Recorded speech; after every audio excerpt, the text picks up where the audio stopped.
안녕하세요. 저는 프린터나 팩스, 복사, 복합기 등을 업체에 판매하거나 빌려주고 관리해주는 회사를 운영하고 있습니다.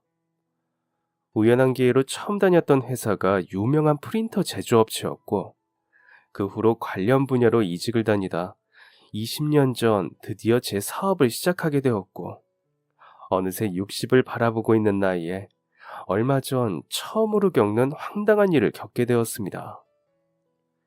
취업을 준비하는 청년들이라면 면접 때 이런 질문 많이 받아봤을 거예요. 우리 회사에서 언제까지 일할 수 있나요? 저도 초반에는 회사를 함께할 직원들을 뽑을 때 참 많이 물어봤던 질문이에요. 당연히 사업주 입장에서는 이왕 일을 가르쳐 놓을 거 오랫동안 함께할 수 있는 사람을 뽑고 싶은 마음인 거죠. 저는 이곳을 평생 직장으로 생각하고 준비했습니다. 합격한다면 정년퇴직을 할 때까지 쭉 여기서 일하고 싶습니다. 다들 이렇게 말하고는 해요. 면접관이 어떤 의도로 질문을 하는지 알고 있으니 아마 당연한 거겠죠. 대답할 수 있는 말이 오래 다니겠다, 평생 다닐 거라는 것밖에 없는 거예요. 그래서 어느 날 문득 이런 생각이 들더라고요. 나조차도 두어 번 이직한 경험이 있는데 이제 막 사회생활을 시작하는 친구들에게 앞으로 평생 한 직장만 다니도록 하는 게 과연 맞는 것일까 하는 생각이었죠. 그래서 그 후로는 그런 질문을 하지 않게 되었어요. 하지만 질문을 하지 않을 뿐, 마음속으로는 늘 내가 뽑은 직원이 우리랑 정말 오래 함께 했으면 좋겠다 하는 생각, 아니, 소망으로 면접을 보고는 했어요. 그리고 면접을 볼 때마다 이런 이야기도 참 많이 들어요. 저는 학교 다니면서도 한 번도 무단지각이나 결근을 한 적이 없습니다. 아르바이트를 할 때조차 그런 적이 없습니다. 회사에서 가장 원하는 인재상 중 하나가 아마 성실함. 그러다 보니 많은 지원자들이 자연스럽게 면접을 볼 때면 저마다 자신이 얼마나 성실한지를 어필하기 위해서 저런 이야기를 많이 해요. 지각 한 번, 결석 한 번 해본 적이 없다고요. 특히 개근상 같은 것을 탄 경험이 있는 학생들이라면 반드시 자기소개서에 넣고는 하더라고요. 20년간 회사를 운영하면서 수백 명 가까이 면접을 봤었어요. 제대로 세어보지는 않았지만 나름 탄탄한 중소기업이다 보니 공고를 내면 서류 지원만 해도 엄청났거든요. 사실 저는 개인적으로 제가 대학을 졸업한 게 아니다 보니 직원들의 서류를 꼼꼼하게 보는 편은 아니에요.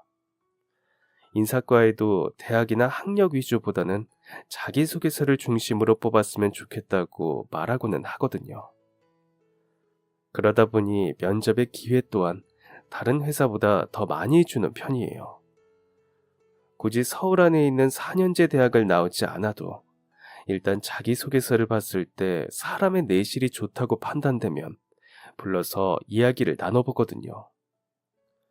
그래서인지 우리 회사에는 겉으로 보이는 서류상의 능력보다 내면이 더 뛰어난 인재들이 많아요. 명문대학 간판만 보고 뽑았다면 이 친구들에게 이런 재능이 있는지조차 몰랐을 일이죠. 오늘 제가 이야기하고 싶은 친구 역시 조금 특이한 케이스였어요. 실업계 고등학교를 나와서 서울에서 나름 이름 있는 공과대학에 들어갔더라고요. 그런데 이력서에 중학생 때부터 아르바이트를 한 경험이 엄청 많이 기재되어 있더군요. 어린 나이부터 무슨 아르바이트를 이렇게 많이 했나 신기해서 서류를 쭉 읽어보니 가족관계에 아무도 기재하지 않았더라고요. 그리고 자기소개서를 읽어보니 거기에 자신이 보육원 출신이라고 쓰여 있었어요. 어릴 때 부모님이 보육원에 두고 갔고 그 이후로 만나지 못했다고요. 그 친구의 사연이 특이하기도 하고 어려운 환경 속에서 제 힘으로 살아남기 위해서 노력한 흔적이 보여서 면접을 부르게 되었어요.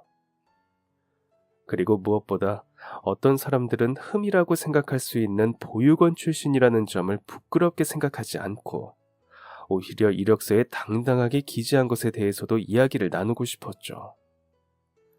그때가 벌써 10년 전인데도 불구하고 저는 아직도 그 친구와 면접을 봤던 장면이 뚜렷하게 기억이 남아요. 그만큼 신선한 충격이었거든요. 처음 면접을 보러 들어갔을 때 서글서글한 인상에 정말 착하게 생긴 청년이 앉아 있더라고요. 인상이 정말 좋았어요. 보통 면접에서 물어보는 이런저런 질문을 주고받다가 궁금해서 자기소개서에 적은 내용을 물어봤죠. 자기소개서를 보니 보육원 출신이라고 적혀 있더군요. 그런 이야기를 감추고 싶어 하는 친구들도 많고, 오히려 마이너스가 될까봐 면접 전에 일부러 이야기하지 않는 분들도 많은데, 굳이 적은 이유가 있나요? 사실 그 부분에 대해서 고민을 많이 했었습니다. 솔직하게 이야기하면 저는 평소에 보육원 출신이라는 것을 부끄럽거나 창피하게 생각하지는 않아요. 그런데 이전에 면접을 봤던 회사에서 가정교육의 부족함을 어떻게 채웠냐고 물어보시더군요. 보육원에 대해 잘 모른다면 그렇게 물어보실 수도 있다고 생각합니다. 가정이라는 울타리가 없으니 제가 어떻게 살아오고 어떤 가치관을 갖게 되었는지 궁금하신 점도 충분히 이해하고요. 하지만 이어지는 질문들에서 면접관님들이 보육원에 대한 선입견을 가지고 저를 대하고 있구나 하는 것이 느껴졌습니다.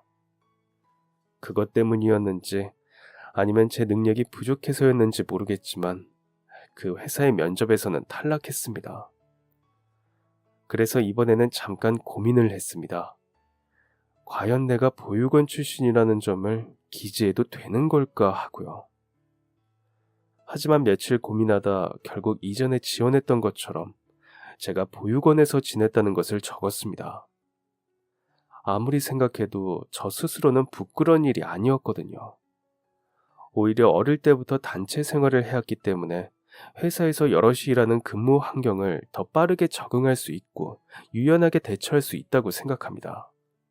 보육원에서 제가 어릴 때는 선생님과 형 누나들을 잘 따르는 법을 배우고 나이가 들어서는 동생들을 이끌어주는 법을 자연스럽게 터득했거든요.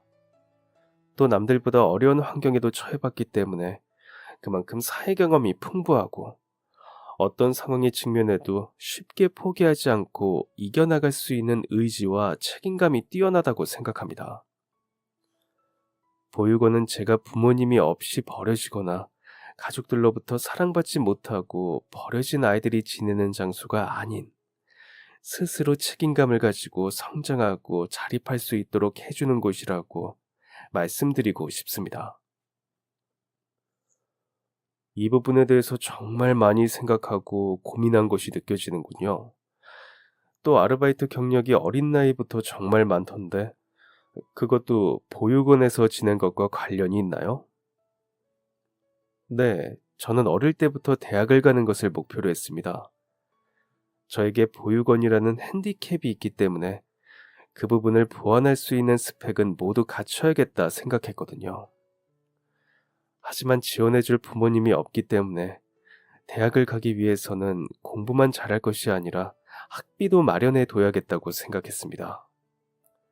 학교 수업을 제외하면 일할 수 있는 시간이 충분하지 않고 또 학비가 만만치 않기 때문에 중학생 때부터 꾸준히 일을 해야지 마련할 수 있다고 생각해서 아르바이트를 많이 하게 됐습니다. 마지막으로 우리 회사 입사를 위한 포부 같은 게 있습니까? 저는 지금 이 자리까지 책임감과 목적의식, 그리고 제 노력과 의지로 왔습니다.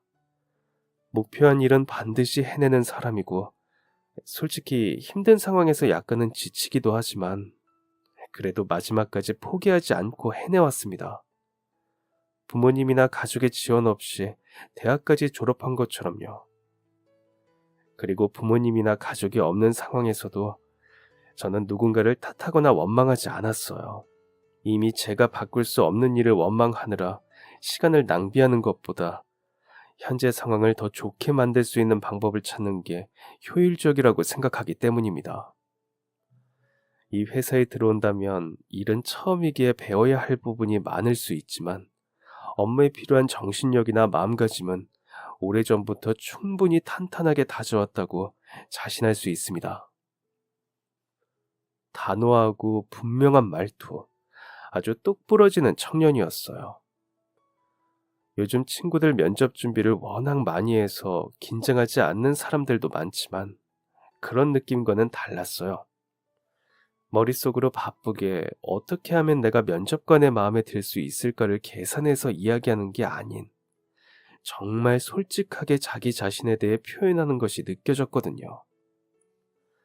말의 한마디에서 당당한 목소리에서 그리고 흔들림 없는 눈빛에서 내면이 얼마나 탄탄한 친구인지 알 수 있었죠. 쟁쟁한 다른 경쟁자들도 있었고 주변에서 보육원 출신이라 우려하는 사람들도 있었지만 저는 이 사람을 무조건 합격을 시키자고 밀고 나갔어요. 아는 사장님 중에는 보육원 출신 친구를 썼다가 갑자기 일도 나오지 않고 사라졌는데 연락할 가족도 없어서 난감했다며 말리기도 했지만 저는 한 번의 느낌이 팍 오더라고요. 이 친구를 무조건 뽑아야 한다고요. 그렇게 우리 회사에 입사하게 되었는데요.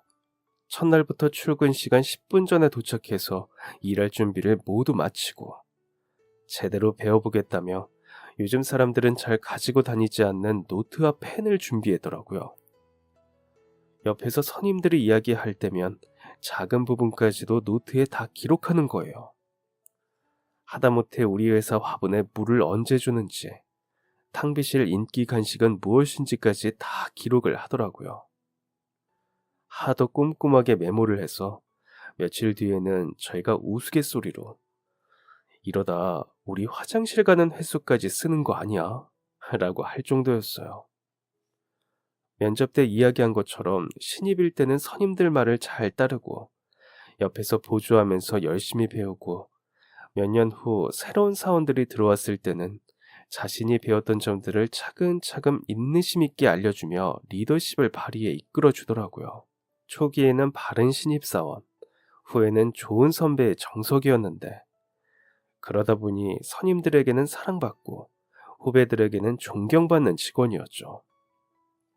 처음에는 여러 가지 우려를 하며 굳이 다른 인재들을 놔두고 왜 그 친구를 뽑으려고 하냐고 하던 사람들도 시간이 지나면서 생각이 완전히 달라졌어요.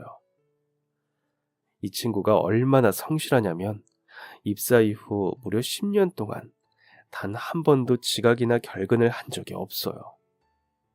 결근은 하지 않을 수 있다고 하지만 10년 동안 지각 한 번 안 하는 것은 진짜 대단한 일이거든요. 사장인 저조차 어떨 때는 늦잠을 자기도 하고 차가 너무 밀려 회사에 늦게 도착을 하기도 해요. 회식하고 다음날 늦는 직원들도 꽤 있고요. 그런데 이 친구는 10년이라는 오랜 기간 동안 정말 단 한 번도 지각을 한 적이 없어요. 비가 내릴 때는 혹시나 발생할 교통체증을 고려해서 일부러 집에서 더 일찍 출발한다고 하는데 그래서인지 날이 궂은 날에는 오히려 평소보다 더 일찍 나와 있더라고요. 회식하고 늦게 들어가면서 다음날 다들 좀 천천히 나오라고 이야기를 해도 이 친구는 혼자서 원래 출근 시간에 딱 맞춰서 나와 차례대로 오는 직원들에게 커피도 한 잔씩 내밀더라고요. 정말 성실함에 있어서는 그 누구도 견줄 수 없는 친구예요. 시간 약속도 아주 칼 같은 친구인데 그래서 거래처 대표님들에게도 칭찬이 끊이지를 않았어요. 스케줄을 잡으면 정시에 딱 맞춰서 도착하고 너무 예의도 바르고 성실하다고 하는데요. 아무리 작은 일로 점검을 불러도 바로 달려와서 상태를 살펴봐주고 혹시나 모르는 부분이 생기면 아주 친절하게 설명을 해준다고 하더라고요. 기본적인 것들을 질문할 때면 귀찮을 수도 있고 나이가 많은 대표님들은 같은 부분을 여러 번 물어볼 때도 있는데 그럴 때도 매번 친절하게 답변을 해줘서 너무 좋다고 하더라고요. 외모도 훈훈하고 마음씨도 곱다 보니 거래처에 방문할 때마다 여직원들에게도 인기가 꽤 많다고 하더군요. 그 친구가 일한 지 3년 차에 저랑 둘이 함께 술을 마시게 되었어요. 보통 3년 차쯤 되면 이직 고민을 많이 하는 시기라 그때 직원들이랑 같이 술을 마시면서 솔직하게 이야기를 주고받거든요. 이직을 한다고 하면 아쉬움은 남지만 그래도 신중하게 고민하고 결정했을 일이기 때문에 제가 말릴 수는 없어요. 또 이직을 하려고 생각했다면 지금 회사 생활에 어떤 문제점이나 부족함이 느껴졌거나 혹은 아예 다른 꿈이 있어서일 수도 있죠. 만약 일하면서 우리 회사에 부족한 점이나 문제점이 있다면 제가 알아두면 앞으로 더 좋은 일터로 만들어갈 수 있기도 하고요. 또 이렇게 이직할 계획이 있다면 저도 새로운 직원을 충원할 준비를 할 수 있기도 하거든요. 그래서 이 친구도 3년 차가 되었을 때 둘이 함께 술 마실 자리를 만들었어요. 혹시 이직할 생각이나 다른 목표가 있냐고 물어봤는데 단호하게 없다고 하더라고요. 저는 지금 회사가 아주 좋습니다. 처음 면접에서도 대표님이 저를 진솔하게 대한다는 느낌을 받았어요. 그래서 저도 더 솔직하게 답변할 수 있었고요. 그리고 지금까지 회사를 다니면서 제가 느낀 점은 대표님은 직원 한 사람 한 사람을 진심으로 다해서 대한다는 것이었습니다. 그러다 보니 일하고 계신 분들도 모두 좋은 분들이고 배울 점이 정말 많은 분들이에요. 회사가 처음 설립됐을 때부터 일하던 분들이 아직도 남아있다는 것은 얼마나 좋은 곳인지를 거창한 말 없이도 설명해 주는 것 같아요. 이곳에 와서 일뿐만 아니라 사람으로서도 아주 많은 것을 배웠고 처음으로 저를 있는 그대로 봐준 회사이기에 앞으로 할 수 있는 만큼 오랫동안 근무하고 싶습니다. 그렇게 말해주니 정말 고맙네. 그래도 젊은 친구니까 앞으로 다른 목표가 생길 수도 있고 더 나이 들기 전에는 할 수 없는 일들을 도전하게 되고 싶을 수 있거든. 그런 일이 생긴다면 언제든 터놓고 솔직하게 이야기해줬으면 좋겠네. 자네가 이직하거나 퇴사를 한다고 하면 서운하고 아쉬울 수는 있겠지만 그 꿈을 오히려 응원해주고 싶지 막지는 않을 거니까. 그런데 이건 좀 개인적인 질문이기는 하네만 혹시 보육원은 어떻게 들어간 것인지 기억하는가? 기억하지 못합니다. 왜냐하면 아주 어릴 때였거든요. 원장님께 들었는데 태어난 지 몇 달 안 된 갓난아기 때였다고 해요. 출생증명서나 이런 게 없어서 정확히 언제 태어났는지 생일도 알 수 없었고요. 그냥 성장 상태나 이런 걸 보고 대충 태어난 지 3개월이 안 되었겠구나 파악하고 제가 처음 보육원 앞에서 발견된 날이 생일이 되었어요. 어디서 어떻게 왔는지 알 길이 전혀 없었고 저희 부모님이나 가족을 유추할 만한 부분도 전혀 없었다고 해요. 다만 누가 지어준 것인지는 모르겠지만 제 이름만 종이에 적힌 채 같이 놓여 있었다고 하더라고요. 그래서 제가 어떻게 보육원에 오게 되었는지, 가족들은 어떤 분들이었는지 알 수 있는 건 아무것도 없지만 제 이름은 지어주신 것을 보면 그래도 저를 아끼는 마음이 조금은 있었지 않을까 생각해요. 이름을 지어준다는 건 애정이 있어야 하는 거니까요. 워낙 마음이 착한 친구라서 그런지 보통이라면 왜 부모님이나 가족들이 자기를 버렸을까 원망할 수도 있는데 오히려 이름을 지어줄 정도로 애정이 있었다고 이야기를 하더라고요. 그 아이는 그만큼 마음이 참 따뜻한 친구였어요. 자신을 버린 부모님이나 가족들도 원망하지 않을 정도로 말이죠. 3년 차에 이직 생각이 없다며 오랫동안 일을 하고 싶다던 그 친구의 말은 사실이었어요. 그래도 한 번은 이직을 할 수도 있지 않을까 생각을 했는데 그 다음 해가 되어도 재계약에 응하더라고요. 그리고 그 다음 해가 되어도 또 재계약을 마쳤고 어느새 7년 동안이나 우리 회사에서 일하고 있었어요. 그렇게 좋은 직원이 함께 해준 덕분인지 우리 회사는 점점 더 성장을 했고 직원도 많아졌어요. 사무실도 확장해서 오래된 건물이기는 하지만 3층짜리 빌딩에 들어갔고 직원들이 많아지면서 아래층에서 편하게 식사를 할 수 있도록 휴게 공간을 크게 만들었어요. 휴게 공간이 있기는 하지만 점심시간에 바깥 공기를 느끼고 싶어서 나가서 먹는 사람들도 있고, 그날 먹고 싶은 음식에 따라 모여서 배달을 시키는 직원들도 있었죠. 그 중에서도 저를 포함해 많은 친구들에게 인기를 얻은 것이 근처의 한 백반집이었어요. 가격도 저렴한데 반찬도 거의 매일 달라지고 양도 푸짐하고 무엇보다 맛이 엄청 좋았거든요. 직원들이 너무 좋아하는 곳이다 보니 거의 저희 점심을 책임지고 있다고 봐도 무방했어요. 하루도 빠짐없이 배달을 오셨으니까요. 그리고 겹경사라고 하잖아요. 우리 회사의 성장도 물론 좋았지만 이렇게 좋은 기운을 가져다 준 직원에게도 축하할 일이 생겼어요. 1년 정도 만난 여자친구와 결혼하게 됐다고 하더라고요. 저한테는 아침부터 따로 문을 두드려 청첩장을 주었고, 다른 직원들에게는 점심시간에 돌렸다고 들었어요. 워낙 주변에서 평판이 좋은 친구라 다들 꼭 참석해서 축하해주겠다고 인사를 했죠. 이 소식을 듣더니 거래처 대표님들도 자신들도 가고 싶다고 청첩장을 달라고 연락했다고 하네요. 따뜻한 봄날, 역시나 참한 인상의 여자친구와 행복한 결혼식을 올리고 기분이다 싶어 축의금으로 통 크게 100만 원을 투척했어요. 7년이라는 시간 동안 성실하게 일해준 직원에게 전혀 아깝지 않은 돈이었죠. 신혼집도 회사 옆으로 마련했다는데 예뻐하지 않을 수가 없죠.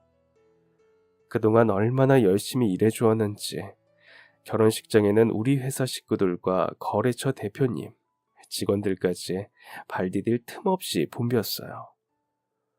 결혼식장을 가득 메워준 하객들만 봐도 그동안 얼마나 많은 분께 사랑받았는지 알 수 있었죠.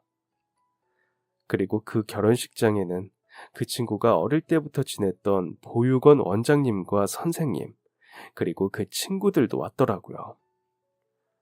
오지랖일 수도 있지만 이 친구를 이렇게 잘 키워준 게 왠지 보육원 원장님 덕분도 큰 것 같아 괜히 제가 다 가슴이 뭉클했어요.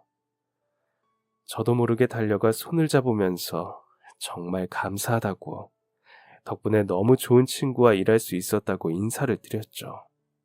그래서 잠깐 이야기를 나눠보니 그 친구가 회사에 입사한 이후에는 보육원에 꾸준히 기부도 하고 있다고 하더라고요.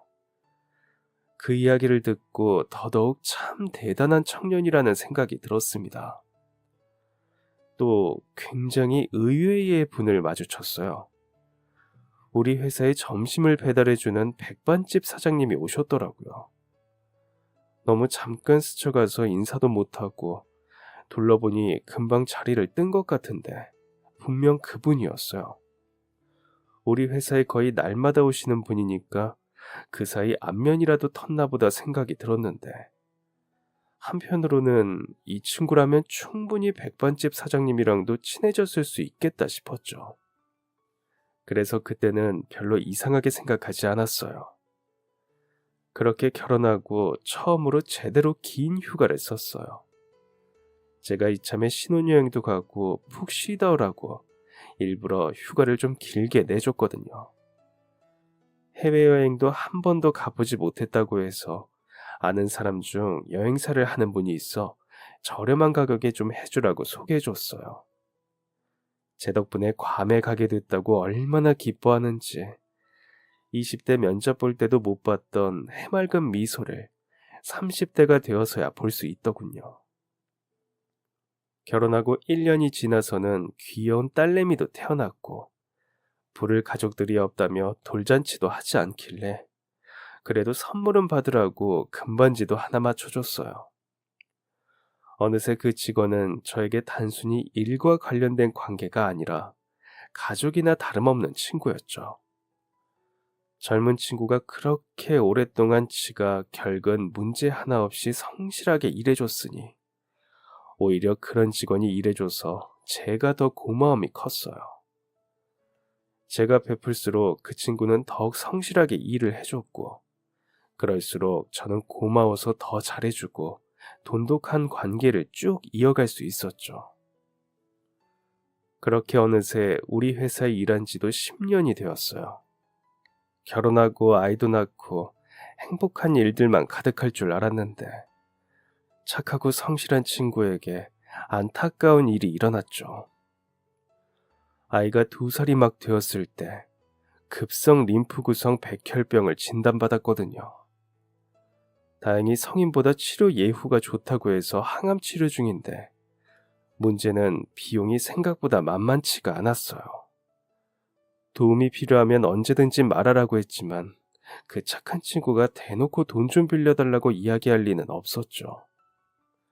게다가 아내는 둘째를 임신하는 중이라 다가올 출산도 대비해야 하므로 돈 문제 때문에 더욱 골치가 아팠을 거예요.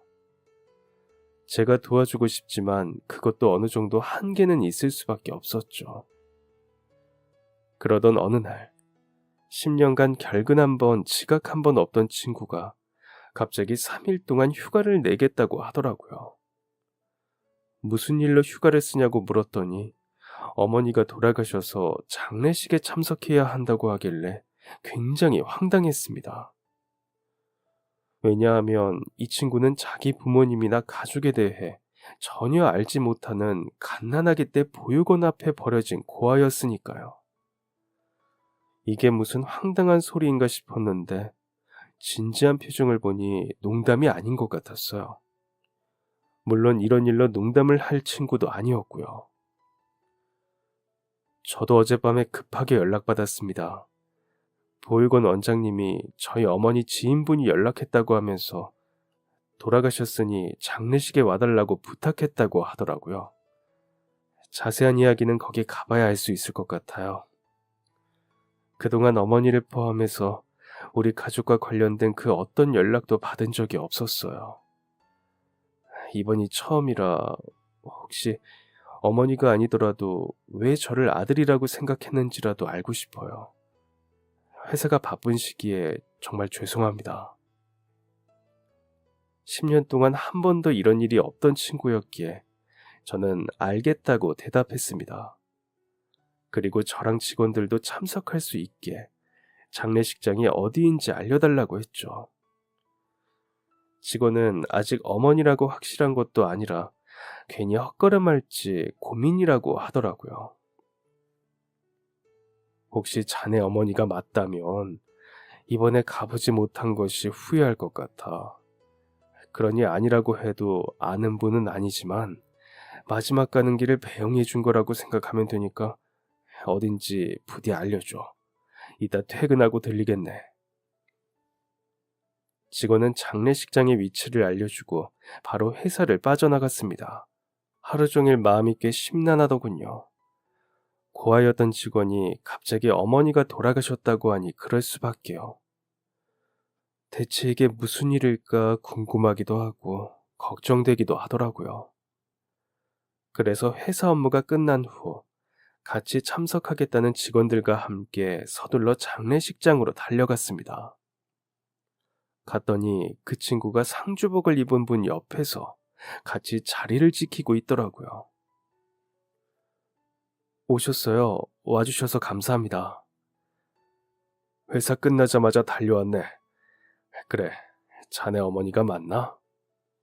아직 확실히는 모르겠습니다. 유전자 검사를 의뢰해둔 상태거든요. 절 올리시겠어요?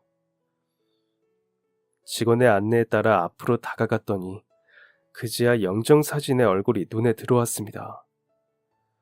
그리고 사진 속 사람을 한 번에 알아볼 수 있었어요. 다시 한번 눈을 비비고 봐도 분명 제가 아는 그분이었습니다. 저는 영정사진 속 그분을 한참을 들여다봤어요. 이분이 직원 어머니라니 아무리 머리를 쥐어짜내도 무슨 일인지 감조차 오지 않았습니다. 그렇게 인사를 드린 후 다시 직원을 따라 구석자리로 가서 앉았습니다. 직원은 음식이랑 마실 거리를 챙겨서 오더니 상주복을 입고 있는 분과 같이 와서 자리를 잡고 앉았어요. 아니, 이게 다 어떻게 된 일인가? 저분은... 자네 저분 누구인지 아나? 저도 처음에 사진을 보고 황당했어요. 제가 아는 분일 거라고 생각도 못 했거든요. 아니, 그러면 어머니일지도 모르는 분이 몇 년 동안 우리 회사에 백반을 배달한 건가? 그게 제가 있었던 보육원에 연락하신 게 바로 이분이에요. 돌아가신 사장님이 운영하던 백반집에서 오랫동안 함께 일하셨다고 해요. 저는 그 직원분과 인사를 나누고 더 자세한 이야기를 들을 수 있었어요. 저희 백반집은 사실 매출도 좋은데 다른 매장도 몇 군데 더 있어서 그냥 일반 동네 식당보다는 훨씬 규모가 커요. 사장님이 살아생전 건물도 매입을 해두었는데 거기 유명 업체들이 입점하면서 월세만 해도 꽤 된다고 하더라고요. 주변에서는 알짜배기 부자라고 입을 모을 정도죠. 돈도 꽤 있고 사업 운영도 대단한 분이셨는데 그동안 가족들을 한 번도 본 적이 없어요. 사장님이 개인사를 잘 이야기하지 않아서 다는 듣지 못했지만 어릴 때 부모님이 돌아가시고 가족들도 없다고 하더라고요.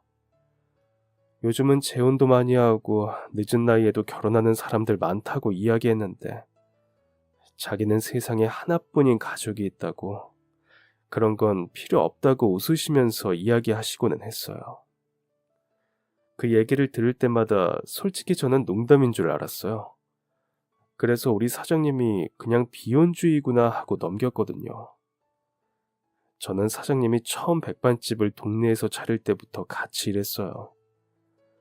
우리 집은 아버지 일찍 돌아가시고 어릴 때부터 엄청나게 어렵게 살아서 초등학교 때부터 할머니 따라서 폐지 줍고 중학교 때부터 아르바이트 하면서 먹고 살았어요. 그러다 고등학교 때 동네 식당에서 아르바이트 하려고 시작한 건데 사장님이 너무 좋아서 지금까지 일을 하게 된 거죠. 그러다 보니 사장님 역시도 오랫동안 저를 봐오면서 많이 의지하셨어요. 저 볼 때마다 자기 아들 생각난다고, 자식 같다고 하시면서 제가 도움도 많이 받았죠. 몇 년 전부터 간암 때문에 치료를 받고 계셨는데 올해 들어서 급격하게 상태가 더 나빠졌어요. 그래서 갑자기 몸을 일으키지 못하기도 하셔서 집 비밀번호도 저한테 알려주시고 혹시 연락 안 되면 한 번씩 들여다 봐달라고 하셨는데 지난주에 가보니 쓰러져 계시더라고요. 병원에 입원했는데 이제 손 쓸 수가 없다고 해서 집에 오신 지 일주일 만에 세상을 떠나신 거예요. 돌아가신 후에 집 정리를 제가 하게 됐는데 누워 계시던 곳에 일기장이 하나 있더라고요. 처음에는 이게 뭔가 싶어서 들었는데 거기서 갑자기 웬 오래된 메모지 하나가 떨어졌어요. 흰 종이가 누렇게 변하고 오랜 시간 여러 번 꺼내서 본 것처럼 손때가 많이 묻었더라고요. 어떤 보육원 이름이랑 전화번호 그리고 사람 이름 하나가 적혀 있었어요.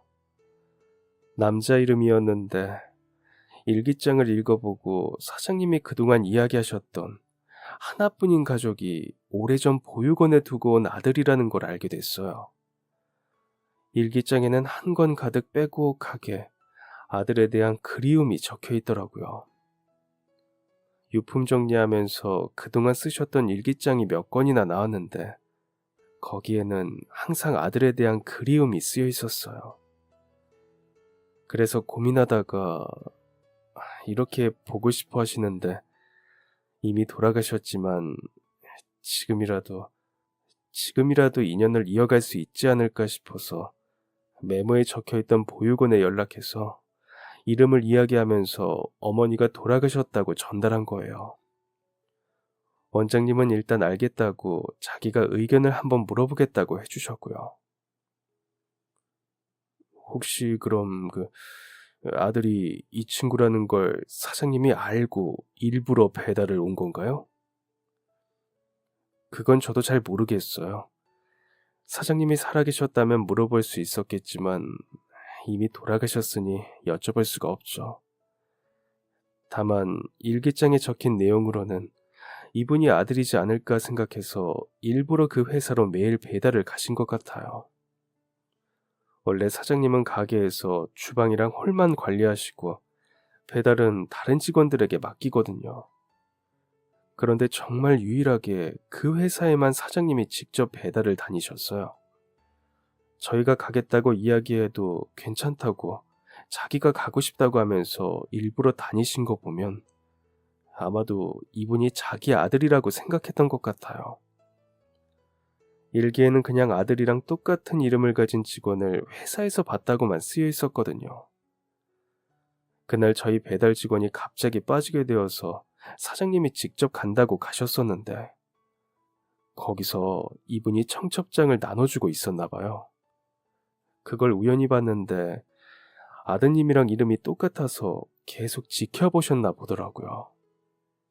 그러다가 또 우연히 이분이 펜을 떨어뜨렸는데 거기에 보육원 이름이 적혀 있었다던데 맞나요? 아, 맞아요. 부끄럽지만 제가 보육원 퇴소한 이후에 얼마 안 되는 금액이지만 기부하고 있거든요. 별로 큰 것도 아닌데 원장님이 고맙다며 매년 다이어리나 펜을 우편으로 보내주세요. 후원자님이라고 하면서요. 그거 보면 저도 괜히 더 뿌듯하고 더 열심히 일해야겠다 이런 생각도 들고 해서 회사에서도 쓰는데 아마 그걸 보셨던 것 같아요. 갑자기 자신이 엄마라고 나타날 수도 없고 많이 고민하신 것 같더라고요. 당장 달려가서 아는 척하고 싶은 마음도 컸지만 그동안 자식 버려두고 이렇게 잘 먹고 잘 사는 걸 보면 더 상처가 되지 않을까. 오히려 잘 살고 있는데 괜히 나서서 피해를 주지는 않을까 그런 고민이 참 많이 적혀 있었어요. 물론 저는 사장님 일기를 보면서 그동안 마음고생을 얼마나 하셨는지 알 수 있었지만 아드님은 그렇게 생각하지 않을 수도 있잖아요. 저렇게 돈도 잘 벌고 자기 식당도 차리고 있는데 왜 자식을 한 번도 찾지 않았지? 그렇게 생각할 수도 있고요. 그래서 몇 번이나 붙잡고 혹시 내 아들 맞냐고 확인해보고 싶었는데 그러지 못했다고 하더라고요. 염치가 없었다고. 부모 없이 자라게 해놓고 이제 와서 나 잘 살아있다고 말할 수가 없었다고요. 그리고 혹시나 괜히 이야기했다가 자기 아들이 아니라면 그것도 마음이 아플 것 같다고 하더라고요. 그래서 차마 나서지도 못하고 물러서지도 못하고 그냥 내 아들일 수도 있겠다라고 생각하면서 뒤에서 묵묵하게 지켜보신 것 같아요. 몰래 결혼식에도 다녀오셨다고 하던데. 아, 어쩐지 제가 결혼식에서 백반집 사장님을 봤거든요. 그때는 그냥 저희 식당에 자주 오시니까 친해졌나 하면서 넘겼는데 또 워낙 순식간에 사라져서 차마 아는 척할 틈도 없었어요. 사실은 자기 아들일지도 몰라서 찾아오셨던 거군요. 네, 그랬던 것 같아요. 그 후에도 매일 회사로 배달 가면서 그 잠깐을 보려고 눈이 오나 비가 오나 몸이 안 좋으신데도 직접 배달을 가셨더라고요. 항암 치료하면서도 점심시간 되면 자기가 배달 가셔야 한다고 고집을 부리면서까지 다니셨어요. 저희는 사연을 자세히 몰랐으니 왜 그렇게까지 꼭 배달을 가시려고 하나 잘 이해가 안 됐죠. 아프니까 저희한테 맡겨두고 좀 쉬시라고 이야기해도 병원에 있다가도 점심시간이 되면 옷을 갈아입고 나오시고는 했어요. 의사 선생님이 절대 안정을 취해야 한다고 아무리 말리고 설득해도 안 되더라고요. 상상이 안 돼요. 아들이라고 차마 말도 못하고 계속 몇 년을 뒤에서 지켜보는 마음이 어떤지요. 그동안 얼마나 혼자서 속을 태우셨을까 생각하면 너무 마음이 아파요. 그래서 괜히 제가 오지랖을 부려봤어요. 마지막 가는 길이라도 아드님이 직접 오셔서 자리를 지켜주시면 정말 좋을 것 같아서요. 솔직히 말씀드리면 진짜 오실 줄은 몰랐어요. 그래서 오셨을 때 너무 감사하더라고요. 진짜 어머니도 아닌데 무슨 장례식이냐고 모르는 일이라고 넘겨버릴 수도 있는데 이렇게 대표님이랑 직원분들까지 다 찾아주시고 사장님 가시는 길이 한층 더 따뜻해질 것 같아요. 정말, 정말 감사합니다. 저도 자식 키우는 입장에서 그런 사연을 들으니 마음이 아프더라고요. 이름까지 지어주고 보육원 연락처까지 30년이 넘도록 간직하면서 버리지 못한 채 남겨둔 마음이라면 분명 정말 어쩔 수 없는 사연이 있어서 아이를 두고 온 것이겠죠. 자식들 어릴 때는 수련회만 가도 걱정되고 집에 늦게만 들어와도 혹시 무슨 일이 생기지는 않을까 싶어 잠도 못 이루는데 생판 모르는 남에게 아이를 맡기고 돌아서는 부모의 마음은 얼마나 무거웠을까요? 그런 생각을 하니 아들과 같은 이름에 자신이 두고 온 보육원의 펜을 가지고 있는 것만으로도 그 뒤를 몇 년이나 지켜온 백반집 사장님의 마음을 조금이나마 헤아릴 수 있는 듯 했어요. 혹시나 내 자식일지도 모른다는 작은 실마리만으로도 간절하게 매달리고 싶었을 테니까요. 그리고 얼마 후 두 사람이 진짜 가족관계인지 알 수 있었어요. 직원이 유전자 검사 결과를 받았다면서 대표실로 와서 알려주더라고요. 두 사람은 유전자 검사 결과 가족일 가능성이 높다고 했어요. 이미 세상을 떠나시기는 했지만 그래도 마침내 직원은 자신의 진짜 가족을 찾을 수 있었죠. 이후 친자 관계인 것이 증명되어 사장님의 유산도 물려받았다고 하는데요. 아픈 딸의 병원비와 수술비를 마련하기 위해서 고생하던 직원 앞에 갑작스러운 선물이 떨어진 거나 다름없었어요. 제가 어머니에게 뭐 하나 해드린 것도 없는데 평생을 힘들게 일군 재산을 감히 받아도 되는지 모르겠어요. 유전적으로 자식이기는 하지만 그동안 저는 아무것도 한 게 없는걸요. 갑자기 나타나서 유산만 받는다는 게 왠지 마음이 편하지 않습니다. 자네도 자식 키우는 부모니까 알 거야. 내 자식한테는 무엇이든 해주고 싶은 마음 말일세. 그래서 자네도 힘들게 일하면서 딸아이 병원비를 벌고 있는 것 아닌가. 그리고 나 역시 부모로서 내 자식에게 무엇이든 해주고 싶은 마음 이해하네. 그러니까 만약 내가 백반집 사장님이었다면 오히려 자네가 유산을 받아야 마음이 편할 거야. 소중한 내 자식한테 그동안 부모 노릇 한 번 못하고 다른 사람 손에 자라도록 했으니까.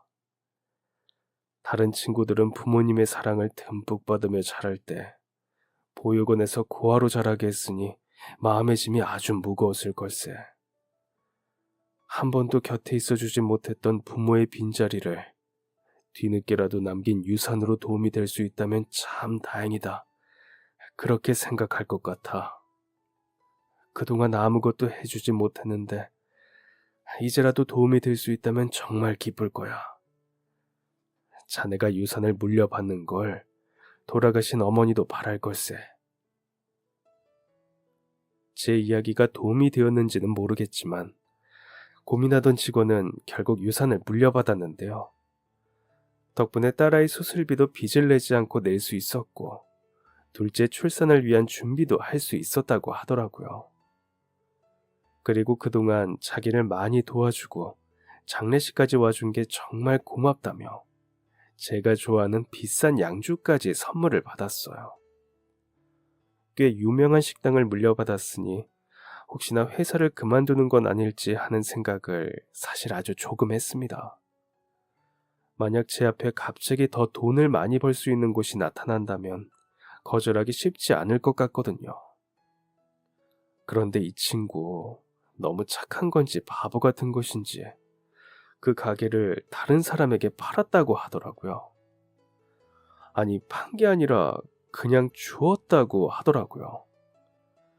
바로 오랫동안 백반집 사장님의 곁을 지켰던 보육원에 연락을 한 바로 그 직원에게 말이죠. 자기는 가게 운영에 대해 잘 알지도 못하고 그동안 식당을 관리해 본 적도 없다며 괜히 맡았다가 오히려 잘 되고 있던 백반집을 말아먹을 수도 있다고 했다고 하네요. 그러니 가게가 아주 작은 식당일 때부터 일해오고 곁에서 운영하는 것을 도와온 사람이 맡아서 해야 한다고요. 어머니가 평생을 일궈서 만들어낸 소중한 유산을 자기가 손을 댔다가 망가지면 안 되지 않냐면서 말이죠. 그래서 가게는 초기부터 백반집에서 일해온 직원이 물려받게 되었는데요. 매출이 좋은 곳이라고 하니 무조건 욕심을 낼 수도 있는데 참 대단하다는 생각이 들었습니다. 그리고 꽤 막대한 유산을 물려받은 이후에도 그 친구는 한결같이 우리 회사에 출근하고 있는데요. 이제 어느 정도 돈 걱정이 없으니 마음이 풀어질 법도 한데 갑작스러운 어머니 장례식에 찾아와줘서 정말 고맙다며 오히려 전보다 더 열심히 근무를 해주고 있어요. 그날 이후로 여전히 지각 한 번, 결근 한 번 없이 성실하게 출근을 해주고 있는데요. 이 친구의 이런 성실함은 어쩌면 자식을 보육원에 맡길 정도로 어려움이 있던 상황에서 지금의 막대한 유산을 물려줄 만큼 돈을 모은 어머니를 닮은 것은 아닐까 하는 생각이 들더라고요. 살아계셨을 때 두 사람이 알게 되었다면 더 좋았을 텐데 싶은 생각을 많이 하는데요. 한편으로는 너무 늦었을 때는 없다는 속담처럼 지금이라도 자신을 아끼고 사랑하고 그리워했던 어머니가 있었다는 것을 알게 되어서 다행이지 않나 싶은 생각도 들어요. 백반집 사장님은 이미 세상을 떠나셨지만 아마 하늘에서도 마침내 자기 아들을 찾게 되고 예쁜 손주들까지 생긴 것을 보면서 흐뭇하게 웃고 계시지는 않을까 생각을 해봅니다. 그럼 지금까지 사연 들어주셔서 감사합니다. 사연이 재미있으셨다면 구독과 좋아요 부탁드려요. 감사합니다. 안녕히 계세요.